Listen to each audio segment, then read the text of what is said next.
교독하시고 마지막 절은 함께 읽습니다. 다윗이 죽을 날이 임박함에 그의 아들 솔로몬에게 명령하여 이르되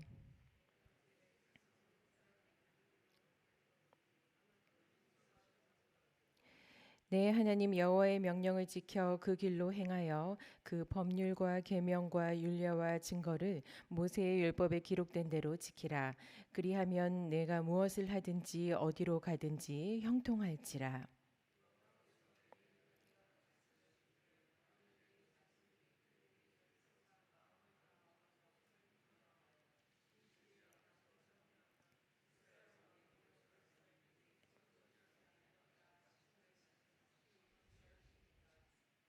스루야의 아들 요압이 내게 행한 일 곧 이스라엘 군대의 두 사령관 넬의 아들 아브넬과 예들의 아들 아마사에게 행한 일을 내가 알거니와 그가 그들을 죽여 태평 시대에 전쟁의 피를 흘리고 전쟁의 피를 자기의 허리에 띤 띠와 발에 신은 신에 묻혔으니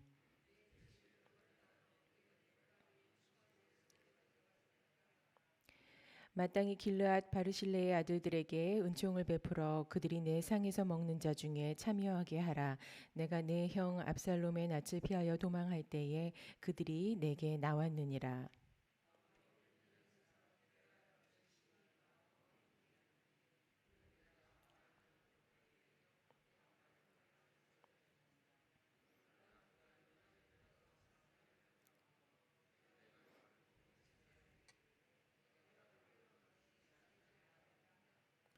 그러나 그를 무죄한 자로 여기지 말지어다. 너는 지혜 있는 사람이므로 그에게 행할 일을 알지니 그의 백발이 피 가운데 수올에 내려가게 하라.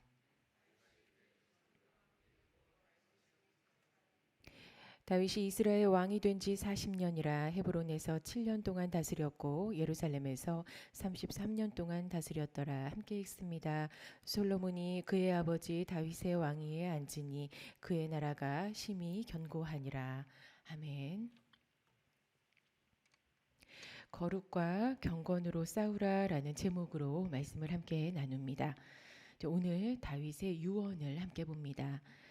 사람의 지위나 어떤 환경 조건을 막론하고 누군가가 죽음을 앞두고 유언을 남기는 그 순간은 진실할 수밖에 없습니다. 장례 예배가 있을 때 보면 예배 때마다 항상 깊은 은혜를 우리가 느낄 수 있듯이 죽음 앞에서 누군가가 남기는 말에는 반드시 명령해야 하는 진실들이 있습니다.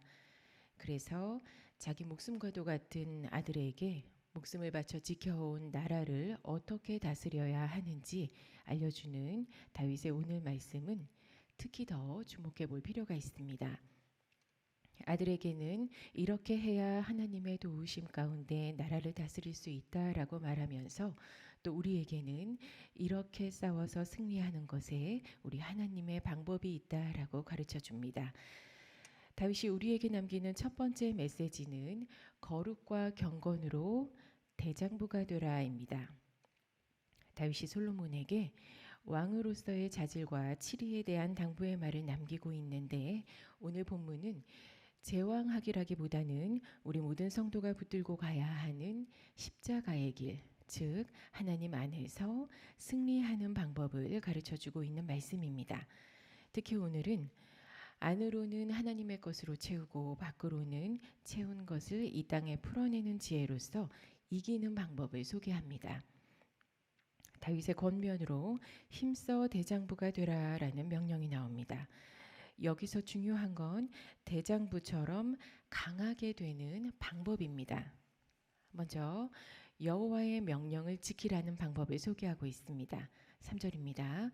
내 하나님 여호와의 명령을 지켜 그 길로 행하여 그 법률과 계명과 율례와 증거를 모세의 율법에 기록된 대로 지키라. 그리하면 네가 무엇을 하든지 어디로 가든지 형통할지라. 아멘. 이 말씀은 거룩에 대한 내용입니다. 예전에 여호수아가 모세의 후계자로 처음 세워질 때 받았던 약속과 유사한데 거의 유사한데 하나님의 사람이 강해지는 방법이 모사나 싸움을 잘해서가 아니라 하나님께서 우리에게 요구하시는 계명을 지키면 강하게 된다라는 말씀입니다. 다시 말하면 우리는 거룩함으로 싸우는 겁니다. 우리의 싸움이라는 건 어떤 대상을 놓고 싸우는 게 아니라 거룩함을 지켜가는 게 그게 우리의 싸움이다. 이걸 십자가의 길에서 얘기한다면 바로 혈과 육에 대한 싸움이 아니다. 이 말씀과 이어지겠죠. 계명이라는 게 이제 십계명이나 하나님께서 주신 우리에게 주신 명령들인데 이제 원래 계명, 율법 이런 것들이 이제 우리를 속박하고 힘들게 만드는 것 같아서 과연 계명에 무슨 생명이 있겠나 이렇게 느껴질 수도 있지만 기억하셔야 할 건 하나님께서 명령하신 계명들은 우리를 살리기 위해서 주신 겁니다. 첫째 하나님으로부터 나왔고 둘째 우리에게 주시는 거기 때문에 우리를 살리기 위한 하나님의 명령입니다. 그런데 계명이 어떻게 우리를 살리는가? 계명을 지키려는 게 곧 거룩함을 지키는 싸움이라는 겁니다. 즉 어떤 사람이나 대상이나 내 앞에 문제를 놓고 싸우는 게 아니라 이 거룩함을 지켜가려는 싸움을 이겨내야 강해지고 승리, 오늘 본문의 말씀대로 형통하게 되는 겁니다. 그래서 이제 문제가 닥칠 때 이런 말씀들 많이 하시죠. 문제가 닥치면 문제를 놓고 깊게 생각하고 이걸 어떻게 처리할지를 먼저 생각하는 게 아니라 문제가 닥치면 얼른 하나님 안으로 들어가라. 이제 그런 말씀 많이 들으셨을 텐데 그게 바로 이 내용입니다. 거룩의 싸움. 또 4절에는 다윗 자손의 길을 걸어가는 우리가 마음과 성품을 다해서 하나님 앞에 진실하게 행할 때 강하게 된다고 합니다. 하나님 앞에 진실하게 행한다는 건 하나님께 진실하게 충성한다는 뜻입니다. 이 말씀은 경건에 대한 내용입니다. 하나님께 진실하게 충성한다. 이 경건을 두고 이제 금욕에 대한 것만 의미한다고 보통은 이제 생각할 수 있는데 경건의 어휘는 진실되게 충성한다입니다. 하나님 앞에서 능력 있게 살되 진실되게 충성하는 경건의 싸움을 이겨간다면 본문은 강한 자로서의 우리의 왕위는 보장돼 있다고 합니다. 다윗 언약이 우리에게 영원토록 이어질 거라는 약속입니다. 자, 이 말씀들을 우리의 삶에 잘 적용해야 합니다. 거룩과 경건을 지키는 싸움에 대한 말씀인데 그런데 오늘 본문의 때는 아직 율법의 시기입니다. 거룩하고 경건하려고 내가 노력해서 내가 계명을 잘 지키고 충성해야 했던 시기예요. 그런데 지금은 새 언약의 시대입니다. 새 언약의 시대 아래에서는 내가 거룩과 경건을 이루어내는 게 아니라 내 안에 예수님께서 이것들을 이루어 가십니다. 이 일을 하는 주체가 내가 아니고 예수님이에요. 그래서 간단하게 생각할 수 있습니다. 사람 보지 않고 문제 보지 않고 환경 보지 않고 질병 보지 않고 거룩과 경건을 지키려는 싸움만 하면 되는구나. 결국 누가 거룩과 경건의 싸움에서 승리하느냐. 이게 여기서 이제 싸움의 성패가 나오는 겁니다. 그런데 심지어 그 싸움을 예수님께서 대신 해주신다니까 그러면 내가 할 일은 내 안에서 대신 싸우시는 예수 그리스도의 승리를 믿기만 하면 되는 겁니다. 그래서 우리는 거룩과 경건으로 대장부 다윗이 될 수 있는 겁니다. 두 번째 메시지를 보면 거룩과 경건이 주는 지혜대로 행하라는 말씀입니다. 거룩과 경건으로 강하게 되면 이제 그 지혜대로 행해야 합니다. 세 가지 일을 솔로몬에게 맡깁니다. 요압을 처형할 것, 바르실레의 아들들을 크게 선대할 것, 그리고 시므이를 처형하는 일, 이 세 가지입니다.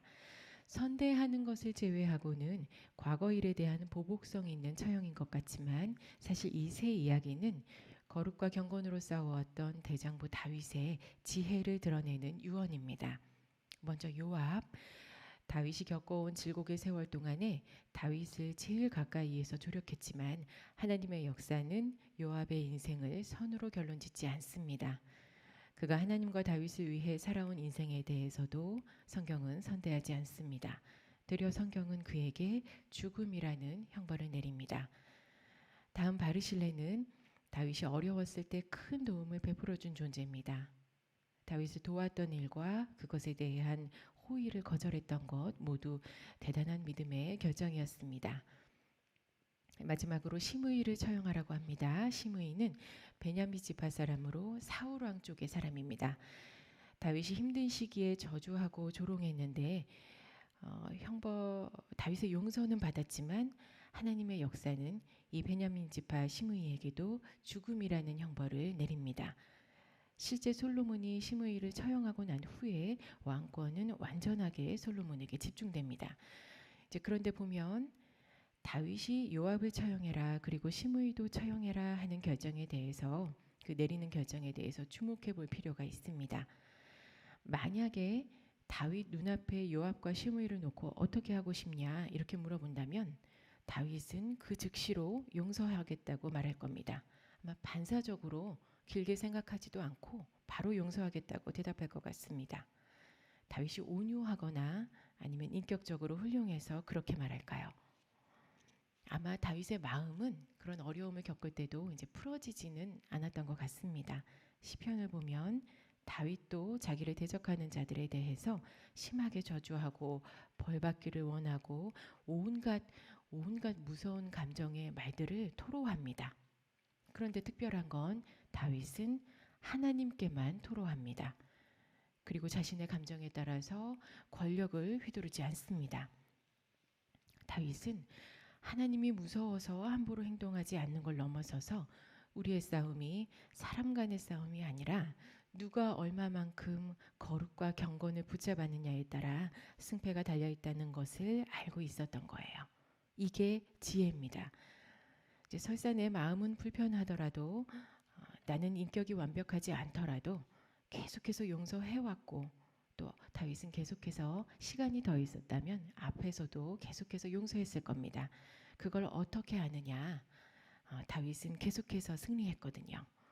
다윗의 인생 전체의 역사를 보면 다윗은 항상 승리했습니다. 상황이 어떻게 벌어지던 간에 결과는 항상 승리였어요. 이 승리는 누가 만드신 건가요? 하나님이 하시는 겁니다.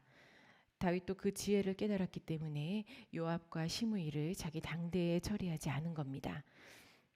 이제 다윗이 죽으면서 그 둘은 죄의 결과를 맞게 되고 나라가 견고해질 때 마침내 역사에서 사라지게 됩니다.